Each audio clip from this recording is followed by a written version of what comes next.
Are we in the 1970s economy?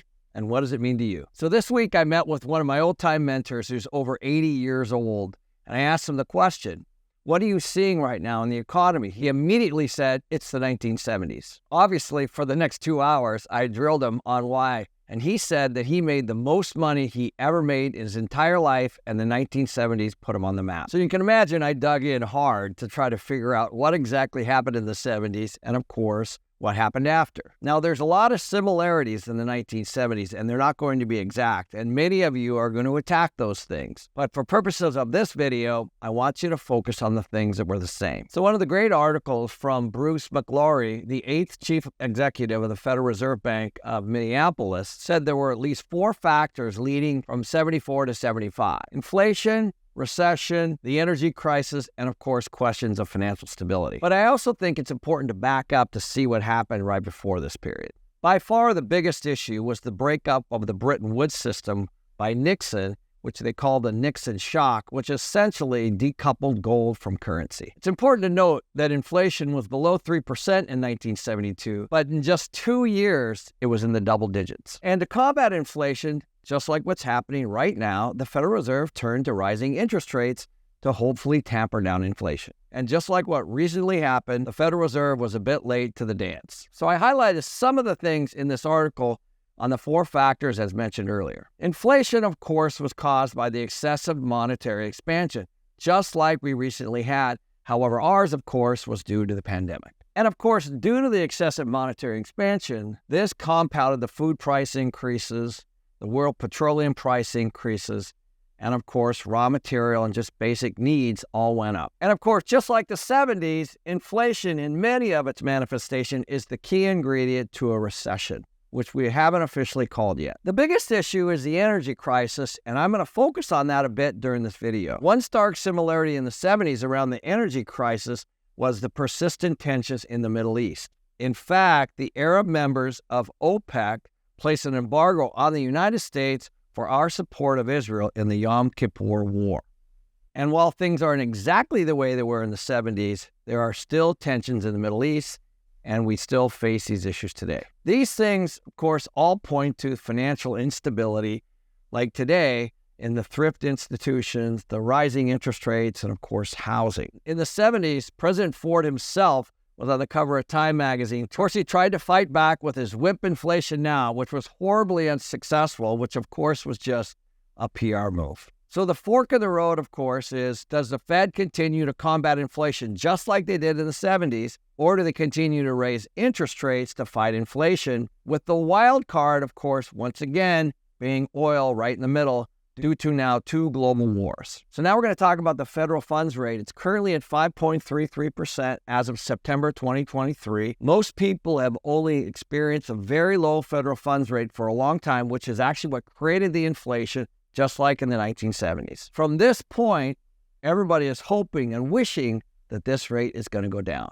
But now let's take a look at the 1970s. Here you're going to see in July 1971, the federal funds rate was also 5.31%, very similar to what it was today. The real question is what's going to happen to the federal funds rate now? As you can see from this chart where there was a recession in the 70s, the Federal Reserve had pressure, lowered the federal funds rate, which created more inflation. Then they raised the rate to July of 1971, which is at 5.31%, and actually went up even a little bit more after that.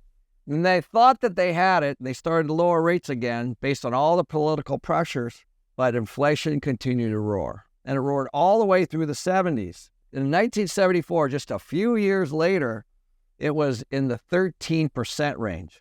So that means that actual rates were in the 15-16% range. So for those of you who are hoping that the federal funds rate is going down, it's also possible that it can go up, just like what happened in the 1970s, if inflation continues to be a problem for the Fed. Now, what's most notable, if you take a look from the 70s, home prices actually doubled during the decade. This is primarily as a result of high inflation during that period of time. So if you own real estate during this period, you actually did quite well because inflation helped you. It was the wind at your back that pushed the price of your home higher for the next 10 years. What's most notable on this slide is all of this happened during a time when interest rates more than tripled, just like everybody's freaking out about now. So now let's take a look at the CPI, which grew up to 10, 11, 12% in the mid-70s. And this is precisely why I grabbed that article for you at the beginning. This is essentially the lag effect from Nixon taking us off the gold standard from 1971. So what do you do if you're the Fed?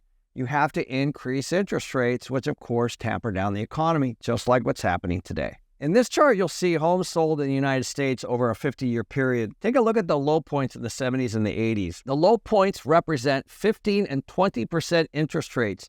This is precisely what the Fed's trying to do, and they attack housing at this point because shelter is such a big part of the CPI. What they're trying to do is drive real estate prices down, and you can see they did that as the number of homes sold went way down. The minute they started to cut rates, that's when inflation started again.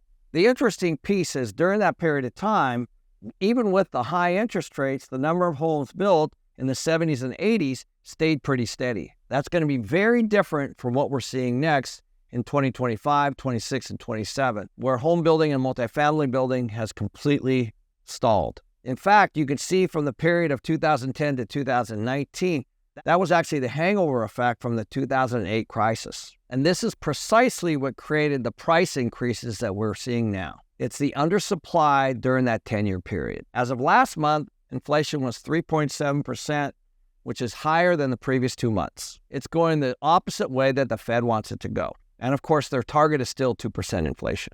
From the Fed standpoint, there are two positive things from these rate increases. One, housing costs are actually going down. And two, annualized rent is actually going down. Both these are trending downward, which is reducing the pressure on inflation. And here we are now with another wild card around oil. Tensions in the Middle East and, of course, in Russia, Ukraine are driving oil prices higher, which is creating an energy crisis, which, of course, makes itself into the inflationary issue. So while the Federal Reserve has done an okay job with food and shelter, we now have another issue with oil. There are two wars globally which are sending the price of oil skyrocketing. And this could be the wild card that sends the U.S. inflation even higher, which leads us back to the original article from this Federal Reserve chairman that said the developed countries depending on oil and their output are in crisis by any definition. And why this is a big deal is because oil affects everything that gets transported. So think about construction materials, think about food, think about anything that's made with oil or is transported by oil. So as oil goes up, it affects everything.